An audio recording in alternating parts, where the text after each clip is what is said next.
Ucap syukur Tuhan buat setiap berkat-berkat-Mu yang Kau nyatakan di dalam kehidupan kami, buat penyertaan-Mu yang Kau nyatakan di dalam hidup kami, hingga pada pagi hari ini kami boleh kembali bersama-sama dengan seluruh jemaat-Mu beribadah kepada Tuhan. Dan terlebih saat pagi hari ini kami akan belajar kebenaran firman-Mu. Mari Bapa Tuhan, Kau mampukan kami, setiap jemaat-Mu kami boleh mendengar, kami boleh memahami dan terlebih kami menerima dan melakukan apa yang menjadi kehendak-Mu di dalam kehidupan kami. Berkati hamba-Mu yang menyampaikan Tuhan, biarlah hikmat marifat yang dari Engkau, Kau limpahkan, Kau berikan buat hamba-Mu, sehingga pemberitaan firman-Mu pada pagi hari ini boleh kami terima dengan baik Tuhan. Terima kasih Bapa. Kami mohon ampun akan setiap dosa dan juga pelanggaran kami. Di dalam nama Tuhan kami Yesus Kristus, kami berdoa dan mengucap syukur. Amin. Salam Bapak Ibu sudah kasih Tuhan. Sebelumnya saya minta maaf karena saya terlambat datang. Ada sesuatu hal terjadi dari diri saya. Tadi pagi saya 3:30 sudah bangun ya, karena tiba-tiba saya ada gangguan di tubuh saya. Jadi setelah 3:30 bangun, akhirnya masih melek sedikit, akhirnya jam 5 saya tidur lagi, jadi kebablasan ya. Jadi pada pagi hari bisa bersama kita, pada pagi ini akan bersama-sama belajar kebenaran firman Tuhan. Di bulan ini kita akan belajar tentang tema yaitu gereja yang dipenuhi oleh Roh Kudus. Ya, sepanjang bulan ini kita akan belajar dari kitab 1 dan 2 Korintus. Nah, pembelajaran kita pada bulan ini tentunya ada tujuan, ada goal yang bisa kita raih bersama-sama. Yang pertama yaitu kita dikuatkan sebagai orang-orang percaya tentang tantangan penderitaan yang dialami oleh gereja itu bukanlah sesuatu hal yang baru. Kemudian goal yang kedua, kita memahami dan mengerti bahwa kuasa Roh Kudus memampukan kita untuk melayani Tuhan dan mengabarkan Injil-Nya. Kemudian goal yang ketiga, kita bisa meningkatkan kerinduan dan upaya untuk dapat hidup taat di dalam kesucian. Minggu ini kita akan belajar sebuah tema yaitu gereja adalah bait Allah. Kita akan membuka Alkitab kita di dalam kitab 1 Korintus pasal yang ketiga. Pada pagi hari kita akan belajar satu pasal dari pasal yang ketiga ini. Namun saya akan membacakan dari ayat 16 dan 17. 1 Korintus pasal yang ketiga ayat 16 dan 17. Tidak tahukah kamu bahwa kamu adalah bait Allah dan bahwa Roh Allah diam di dalam kamu? Jika ada orang yang membinasakan bait Allah, maka Allah akan membinasakan dia. Sebab bait Allah adalah kudus dan bait Allah itu ialah kamu. Bapak, Ibu, dan saudara yang dikasihi Tuhan, ketika kita menjadi gereja, menjadi bait Allah, kita harus memahami siapa gereja itu. Definisi di gereja bukanlah tentang sebuah gedung. Ya, kita tahu bahwa gereja juga gedung, tetapi gereja itu adalah orang percaya di dalam persekutuan. Dan gereja sesungguhnya itu adalah berbicara tentang jiwa, tentang pribadi, tentang jemaat. Dan kita harus bisa memahami maksud dari gereja sebagai bait Allah. Jika diri kita itu adalah bait Allah, lalu apa yang harus kita lakukan dengan ketaatan sebagai seorang jemaat? Kalau kita menyadari bahwa diri kita itu adalah bait Allah, apa yang harus kita lakukan dengan ketaatan sebagai seorang jemaat? Pada pagi hari ini kita akan belajar 3 hal supaya kita mendapatkan ketaatan sebagai seorang jemaat. Hal yang pertama, kita belajar bahwa kita tidak hidup dalam sifat dan karakter manusiawi. Kita tidak hidup dalam sifat dan karakter manusia duniawi. Kalau kita lihat di ayat pertama sampai ayat yang keempat, kata manusia duniawi itu diulang-ulang, ditekankan. Kalau kita lihat ada 4 kali, ya, diulang-ulang sampai 4 kali tentang manusia duniawi. Manusia duniawi, kalau kita lihat di ayat yang pertama itu belum dewasa di dalam Kristus. Manusia duniawi itu belum dewasa di dalam Kristus. Kemudian manusia duniawi itu tidak bisa memahami dan menerima kebenaran firman Tuhan. Kalau kita lihat di ayat yang kedua. Di ayat yang kedua, kepada jemaat Allah di Korintus, yaitu mereka yang dikuduskan di dalam Kristus Yesus, yang dipanggil menjadi orang-orang kudus. Oh, maaf, salah. Di ayat yang kedua dijelaskan, susulah yang kuberikan kepadamu bukanlah makanan keras, sebab kamu belum dapat menerimanya, dan sekarang pun kamu belum dapat menerimanya. Mereka sudah menjadi jemaat Kristus, tetapi mereka tidak bisa memahami dan tidak bisa menerima kebenaran firman Tuhan. Kemudian manusia duniawi, sifat-sifat dan karakter manusia duniawi itu adalah dikuasai oleh karakter yang jahat.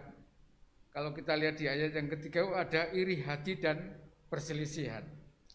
Inilah bentuk-bentuk manusia duniawi. Kemudian di ayat yang keempat dijelaskan fanatisme yang memecah belah.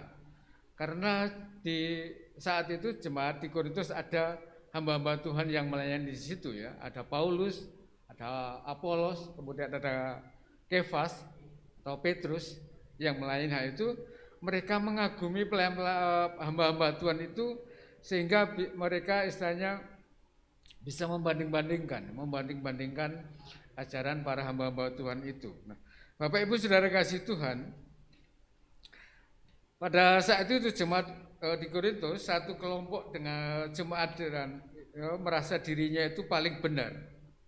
Satu kelompok menganggap mereka adalah yang paling benar dan menganggap kelompok yang lain itu salah, baik dalam pengajaran, pelayanan, dalam ibadah dan sebagainya. Jadi mereka mereka itu muncul ya. Mereka muncul sehingga dari pemahaman pengajaran para hamba Tuhan yang ada di situ membuat mereka fanatisme.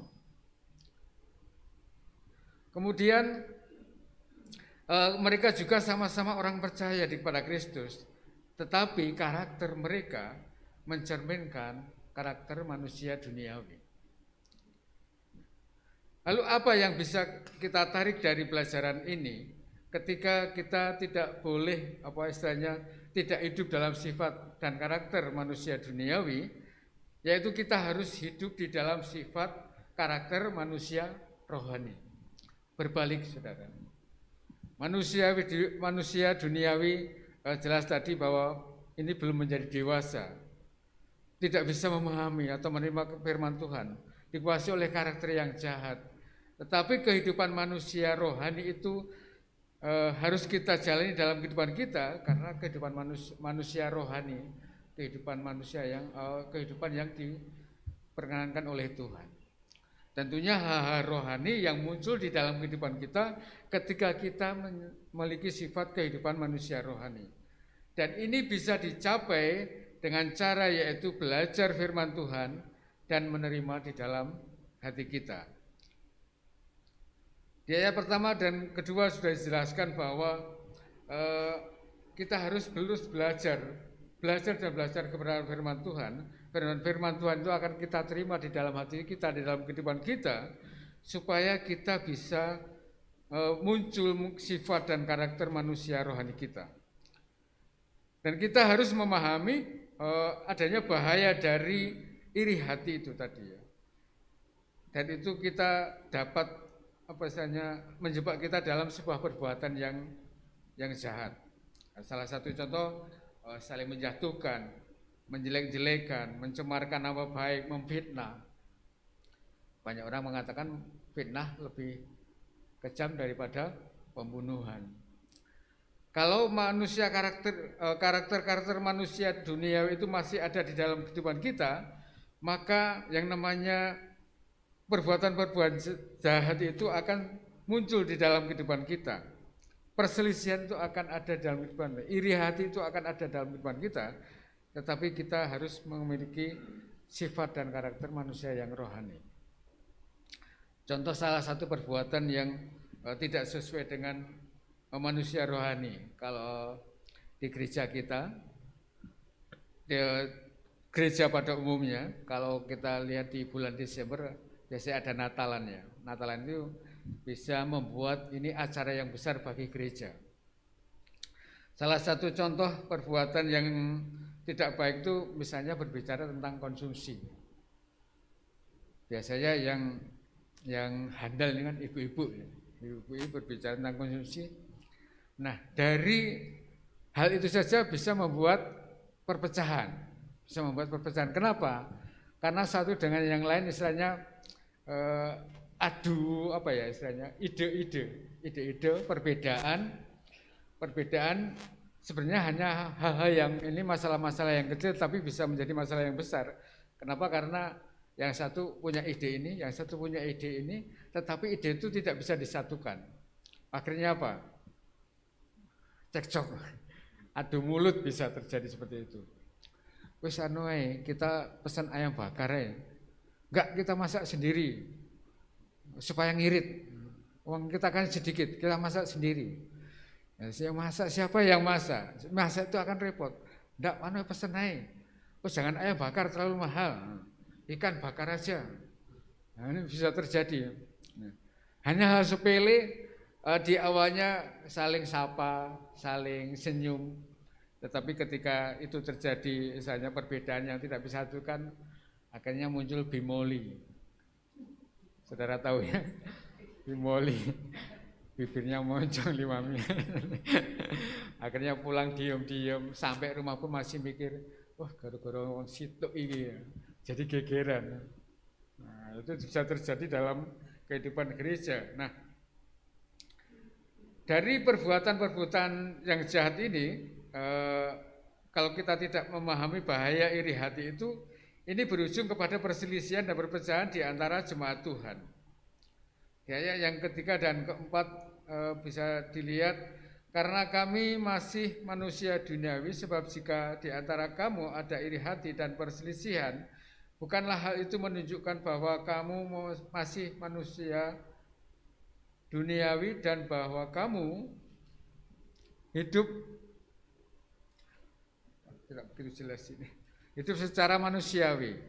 Karena jika ada orang yang berkata aku dari golongan Paulus dan yang lain berkata aku dari golongan Apolos, bukankah hal itu menunjukkan bahwa kamu manusia duniawi yang bukan rohani?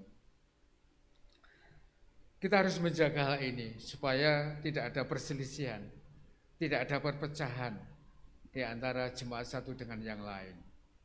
Ya, memang perpecahan terjadi jemaat pertama yaitu di Korintus, tapi hal itu tidak akan terjadi dalam kehidupan gereja pada masa sekarang. Yang lalu biarlah yang berlalu ya, yang lalu biarlah berlalu. Yang sekarang kita jaga supaya persatuan itu kuat, kesatuan itu kuat di dalam gereja kita.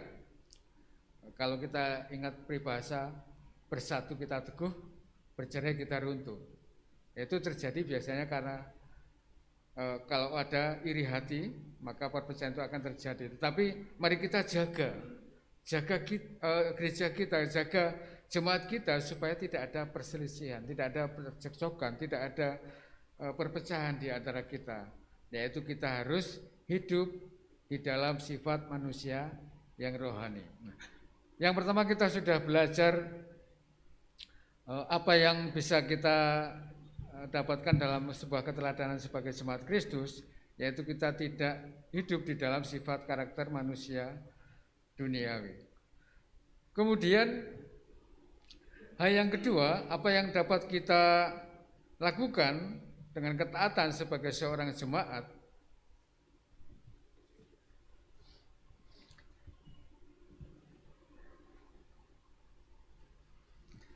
Yang kedua adalah bersikap dewasa terhadap pelayanan seorang hamba Tuhan. Kalau kita lihat di ayat 6 sampai ayat yang ke-15, di situ menjelaskan seorang pelayan-pelayan Tuhan, hamba-hamba Tuhan yang melayani di jemaat Korintus ya. Bersikap dewasa terhadap pelayanan seorang hamba Tuhan, yaitu kita harus memahami bahwa Paulus sebagai hamba Tuhan diberikan karunia yang berbeda-beda dalam menjalankan sebuah pelayanan. Kalau kita lihat konsepnya adalah menanam dan menyiram. Namun dalam perbedaan tersebut semua dilakukan untuk Tuhan, dan Tuhan memberkati pelayanan hamba-hamba Tuhan itu tersebut dengan sebuah pertumbuhan. Kalau kita lihat di ayat ke-6 dan sampai ke-8, aku menanam, Paulus menyiram, tetapi Allah yang memberikan pertumbuhan. Karena itu yang penting bukanlah hal yang menanam atau yang menyiram, melainkan Allah yang memberi pertumbuhan. Baik yang menanam maupun yang menyiram adalah sama, dan masing-masing akan menerima upahnya sesuai dengan pekerjaannya sendiri. Kita juga memahami bahwa tugas Paulus sebagai hamba Tuhan adalah menumbuhkan iman kerohanian jemaat di dalam Yesus Kristus. Kalau kita lihat di ayat berikutnya bahwa Paulus meletakkan sebuah dasar yang kuat. Paulus menyebut dirinya adalah ahli bangunan. Dia meletakkan dasar yang kuat dan akan membangun di atasnya. Nah, keberhasilan hamba Tuhan tersebut dapat dinilai dari sebuah pertumbuhan jemaatnya. Jemaat-jemaat di Korintus bisa bertumbuh sebenarnya kalau mereka hidup sesuai apa yang diharapkan oleh Paulus. Mereka, tadi saya katakan bahwa mereka fanatisme ya. Mereka mengagumi Paulus, Apolos, juga Kefas. Akhirnya mereka menyalahkan satu yang lain, menganggap dirinya lebih pintar, lebih benar, dan yang lainnya salah. Nah, lalu apa yang bisa kita tarik dari pembelajaran ini ketika kita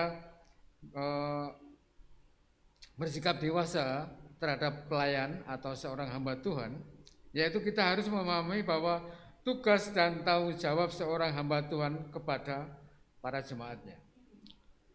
Kita semua pasti tahu bahwa tugas dan tanggung jawab seorang hamba Tuhan itu sangat berat. Kelihatannya sepele tetapi berat. Kalau seorang hamba Tuhan menggembalakan dalam sebuah gereja, jemaatnya 100. Berarti hamba Tuhan itu siap menghadapi yang namanya masalah 100. Belum ditambah masalah keluarganya. Berarti kalau jemaatnya 100, berarti masalahnya ada 101. Apakah di gereja tidak ada masalah? Pasti ada. Tetapi ketika kita bisa memahami tugas seorang hamba Tuhan itu, maka dalam sebuah pelayanan itu akan berjalan sangat baik. Karena hamba Tuhan tentunya ada keterbatasan-keterbatasan yang dimiliki. Hamba Tuhan itu tidak sempurna, Bapak Ibu Saudara kasih Tuhan.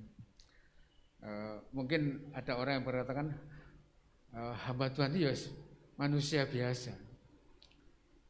Tetapi paling tidak ketika memiliki tugas dan tanggung jawab, ketika kita sudah dipilih oleh Tuhan, diberi karunia Tuhan untuk menggembalakan jemaatnya, maka jemaat harus menyadari bahwa tugas dan tanggung jawab hamba Tuhan itu sangat berat dan kita harus mendukungnya. Kemudian kita harus menghargai kepribadian dan mendukung pelayanan seorang hamba Tuhan sebagai satu hal yang harus diupayakan atau dilakukan oleh jemaat, dan ini didasarkan dari apa yang diajarkan oleh Alkitab.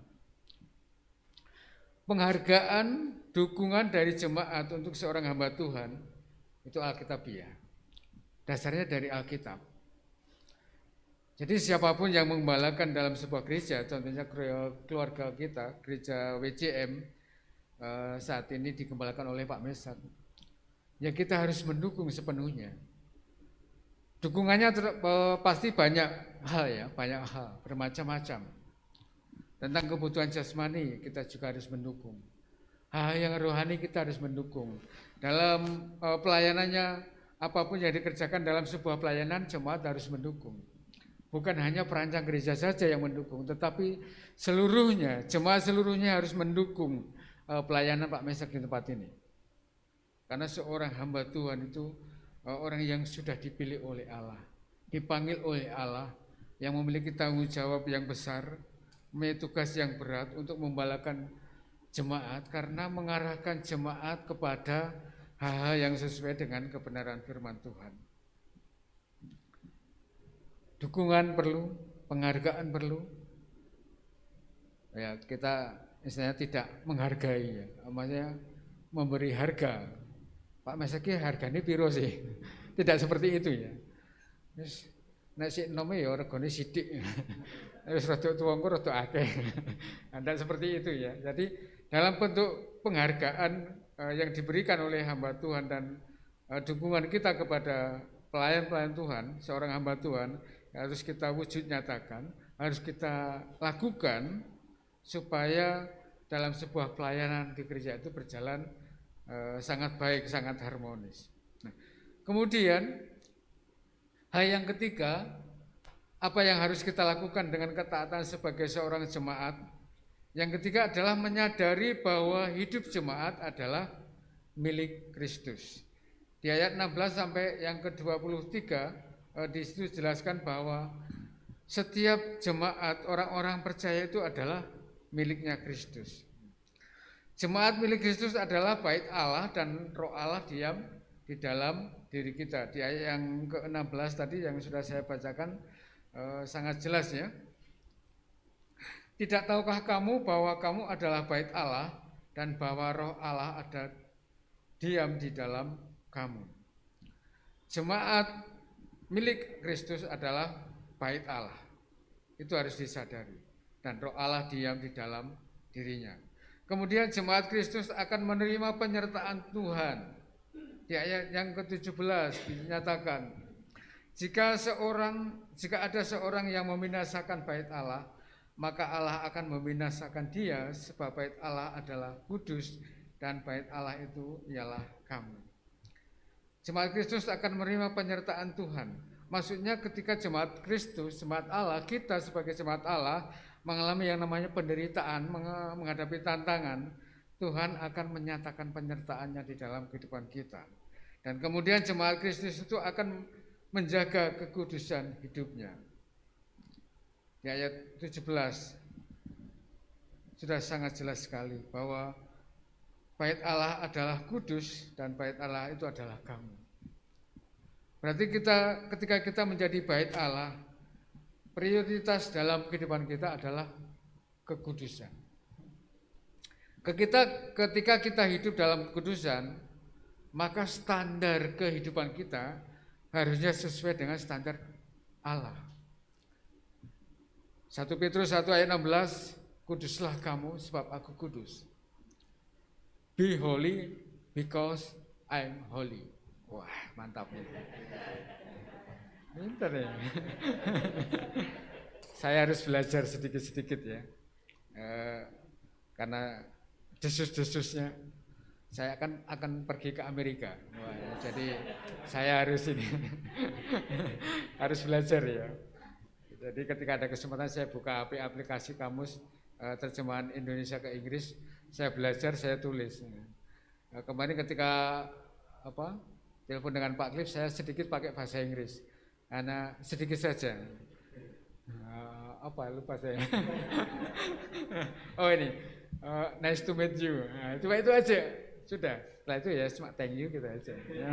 Nah, ketika kita menjadi milik Kristus, kita harus menjaga kekudusan kita. Ini adalah menjadi prioritas dalam kehidupan kita. Dan standarnya adalah Allah. Karena Allah adalah kudus. Maka kita harus menjadi orang-orang yang kudus. Kita juga perlu memahami betapa berharganya hidup kita. Karena Roh Allah tinggal di dalam diri kita. Kalau Roh Allah tinggal di dalam diri kita, jemaat yang adalah bait Allah, biarlah hidup kita itu dipimpin oleh Roh Allah, dipimpin oleh Allah.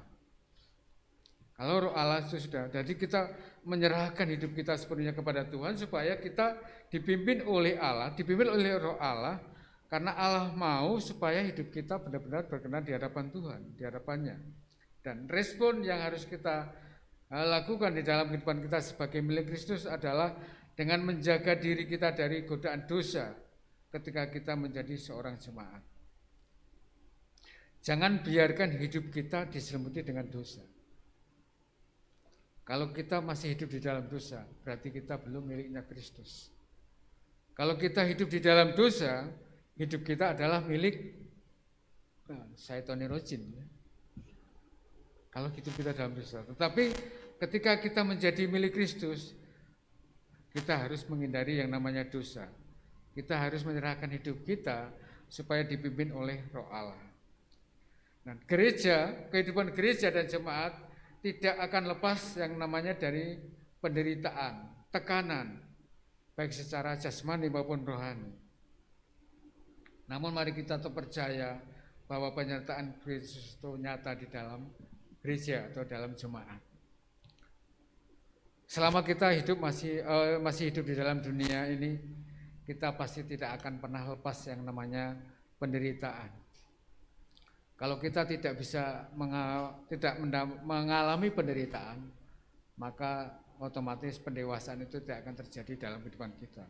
Kalau kita tidak mengalami tantangan, tidak bisa menghadapi tantangan, kita juga tidak akan bisa menuju kepada sebuah kedewasaan. Beberapa minggu yang lalu ketika saya keluar menyampaikan Injil, saya bertemu dengan seorang yang sudah tua. Ternyata dia berasal dari Jawa Tengah, namanya Pak Supomo. Ya. Pak Supomo ini orang Muslim, tetapi dia pernah belajar Alkitab, kitab Perjanjian Lama sampai kitab Perjanjian Baru itu dia mempelajari semuanya. Ketika saya cerita Injil, oh, jenengan orang Kristen? Ya Pak. Saya bukan Kristen, saya Muslim. Tapi saya belajar kitab Perjanjian Lama dan kitab Perjanjian Baru. Nah, berarti Bapak paham apa yang saya ceritakan tadi. Saya ngerti. Saat itu saya bermimpi saya ketemu seseorang yang berbaju putih. Ketika saya bangun, saya melihat kalender. Dia punya kalender gereja. Loh, itu kan Isa. Ini Isa yang saya ketemu tadi malam. Nah, dari situ dia mulai mencari kebenaran, mencari tahu tentang Isa. Kemudian saat saya datang ke rumahnya, saya biasanya melihat sesuatu yang karena orang ini jualan bermacam-macam pakan burung dan alat-alat itu, saya membeli yang semprotan ya, semprotan. Ketika saya beli itu, setelah di tengah perjalanan, dia mengatakan gini, jenengan kan cuma alasan toh beli itu tadi. Padahal ini rencana Tuhan. Saya sudah bertahun-tahun mencari kebenaran, saya sudah bertahun-tahun mencari informasi tentang Isa. Tetapi Tuhan kirim jenengan ke saya, bisa bercerita, itu saya senang. Wah, ini satu hal yang luar biasa. Ini kedua kalinya saya menemukan orang-orang yang semacam itu. Nah, kemudian ketika saya selesai, saya bertanya, apakah Bapak mau percaya kepada Isa? Oh, saya dari itu sebenarnya sudah percaya, tapi mau mengambil keputusan itu saya takut. Karena keluarganya Muslim semua, istri dan anak-anaknya Muslim. Bapak mau belajar? Oke, silakan. Kalau begitu Pak Sarono datang malam hari saja. Ketika saya sudah santai, nanti belajar bersama-sama. Sebenarnya minggu yang lalu saya ada jadwal untuk berkunjung lagi, tetapi karena ada tugas keluar kota selama 3 hari, jadi saya belum ketemu ya. Besok saya rencanakan akan bertemu dengan beliau. Nah, satu hal yang saya ingat dari perkataan beliau karena tanya-tanya tentang pekerjaan, Pak, saya seorang petani dan saat ini ada hambatan, ada kegagalan, yaitu diserang oleh hama. Sekarang Mas Sarono coba belajar, kalau pertanian tidak ada hambatan, apakah Pak Sarono akan berkembang? Oh, saya mikir juga, oh iya benar ya. Kalau dalam sebuah pertanian tidak ada hambatan, tidak ada tantangan, berarti tidak akan, pikirannya tidak akan berkembang, ilmunya tidak akan nambah. Coba kalau Mas Sarono percayanya mulus-mulus saja, ilmunya tidak akan nambah. Oh ya benar juga ya. Jadi kita harus menyadari ketika ada tantangan penderitaan yang terjadi dalam kehidupan kita, ini harusnya menjadi satu jalan supaya kita menjadi semakin tumbuh dan semakin dewasa di dalam Tuhan. Nah, hari ini kita belajar tentang apa makna gereja sebagai bait Allah.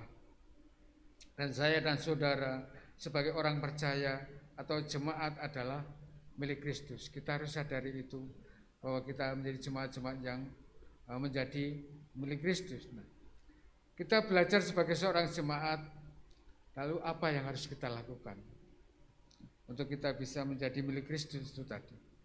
Tadi kita sudah belajar bahwa kita tidak hidup dalam sifat karakter manusia duniawi. Ya, karena ini akan sangat berbahaya sekali kalau kita masih hidup dalam karakter manusia duniawi. Ini akan membuat perpecahan, perselisihan, dan menjadi dampak yang sangat jelek sekali ketika kita tidak hidup di dalam manusia rohani. Kemudian yang kedua, kita bersikap dewasa terhadap pelayanan seorang hamba Tuhan. Kita bisa menghargai pelayanan seorang hamba Tuhan. Kita menyadari tugas dan tanggung jawab seorang hamba Tuhan itu sangat berat. Dan kita sebagai jemaat Allah, kita harus mendukungnya, mendukung dengan sepenuhnya, supaya pelayanan itu berjalan dengan baik dan sesuai dengan kebenaran firman Tuhan. Dan kita perlu menyadari bahwa hidup jemaat adalah milik Kristus.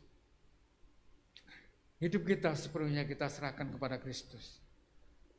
Biarlah kita yang menjadi milik Kristus ini hidup seturut dengan Allah, dengan Kristus. Kita menjaga kekudusan hidup kita menjauhi dosa. Itu harus kita lakukan, bahwa ketika kita menjadi jemaat atau menjadi milik Kristus. Yang menjadi pertanyaan adalah, maukah saudara untuk hidup sebagai bait Allah yang dikehendaki oleh Allah? Maukah saudara untuk hidup sebagai bait Allah yang dikehendaki oleh Allah? Biarlah kita jawab dalam hati kita, supaya kita menjadi bait Allah yang benar di hadapan Allah, yang dikehendaki oleh Allah, sehingga pertumbuhan, kedewasaan secara rohani bisa kita capai ketika kita mau menjadi bait Allah yang dikehendaki oleh Allah. Biarlah firman Tuhan yang sekali memberkati kita, menguatkan kita, supaya kita bisa menyadari bahwa tubuh kita adalah bait Allah, maka kita harus hidup sesuai dengan apa yang Tuhan inginkan di dalam kehendak-Nya. Terima kasih, puji nama Tuhan. Kita akan bersatu di dalam doa. Bapa kami di dalam surga, kami mengucap syukur Tuhan atas kesempatan pagi hari ini. Kami boleh belajar akan kebenaran firman-Mu, dan kami boleh disegarkan melalui setiap pujian kami, melalui pembelajaran kami, sehingga kami menyadari bahwa kami adalah bait-Mu Tuhan. Untuk itu Tuhan akan memakai kami, pakailah kami sebagai alat-Mu, sebagai tempat untuk boleh melaksanakan apa yang menjadi kehendak-Mu di dalam melalui kehidupan kami Tuhan. Terima kasih Bapa, ampuni jika hidup kami terkadang masih muncul manusia-manusia duniawi, hal yang tidak berkenan di hadapan Tuhan, bahkan kami masih melakukan dosa di hadapan Tuhan. Oleh sebab itu Tuhan, mari ketika kami menjadi milik-Mu Tuhan, ya Tuhan yang mengatur kehidupan kami. Terima kasih Bapa, kami menyerahkan waktu kami selanjutnya ke dalam tangan kuasa-Mu. Ampuni akan setiap dosa dan juga pelanggaran kami. Di dalam nama Tuhan kami Yesus Kristus, kami berdoa dan mengucap syukur. Amin. Waktu selanjutnya kami serahkan kita.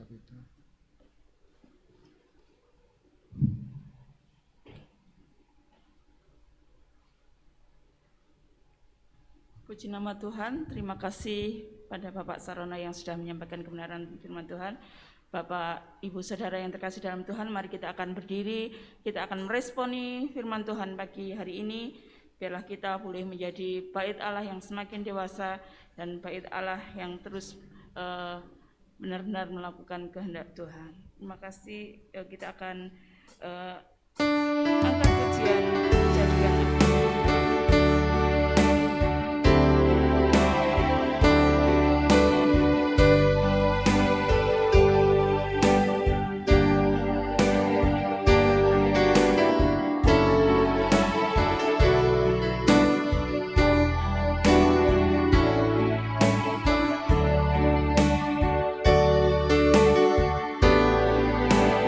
bahwa hidupku sekarang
doa penutup.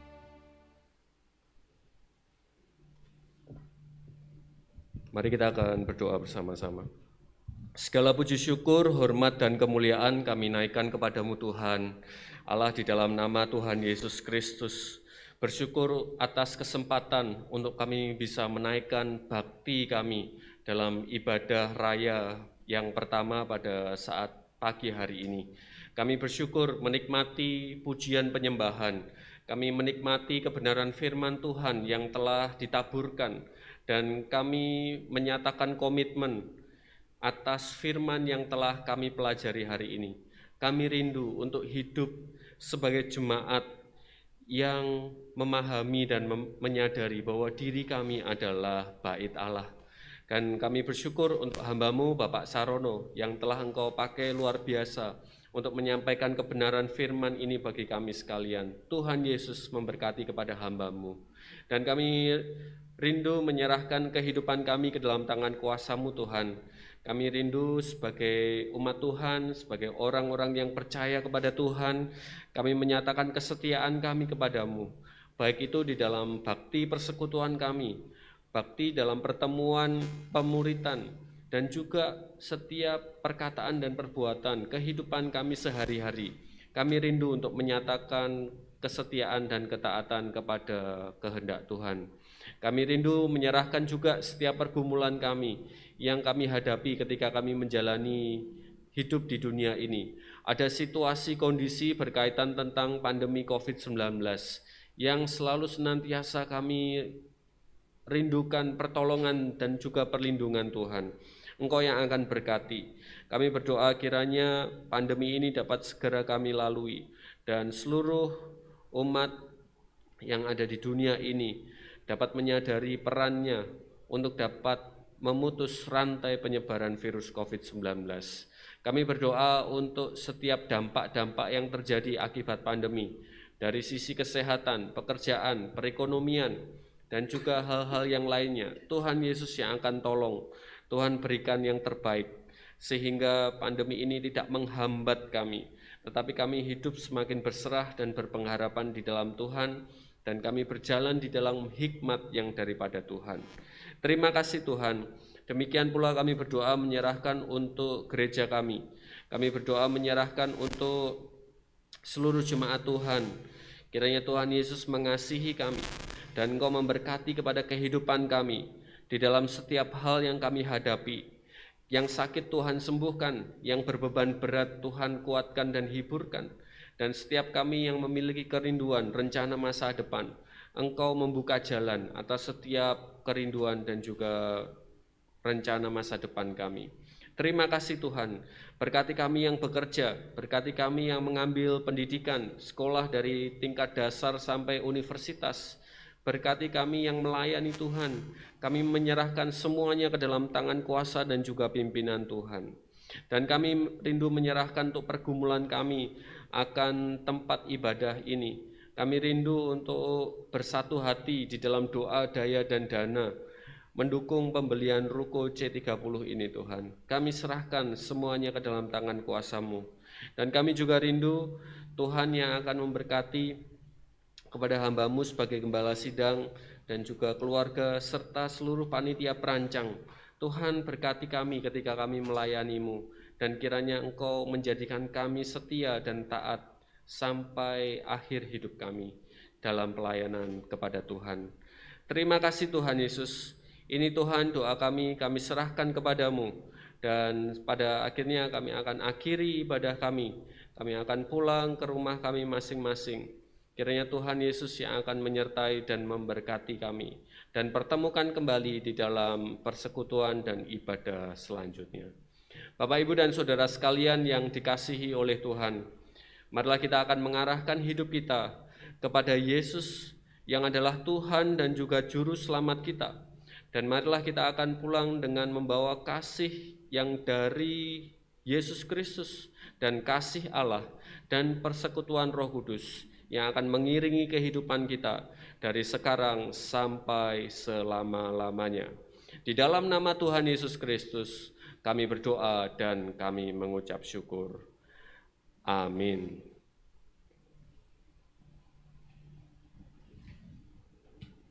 Pujian doa nikmat dari NP 362 akan mengakhiri ibadah kita pagi hari ini.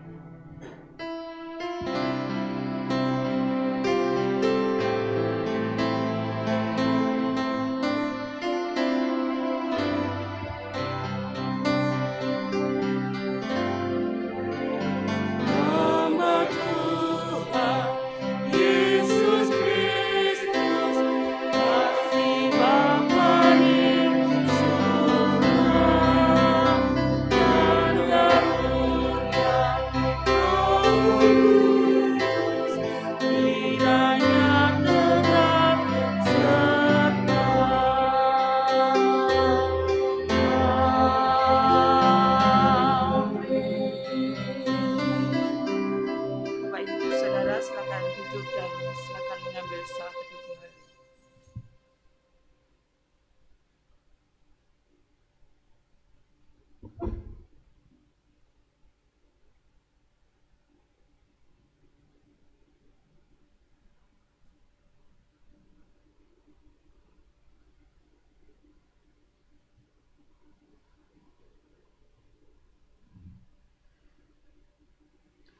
Selamat pagi, selamat hari Minggu, Tuhan Yesus memberkati.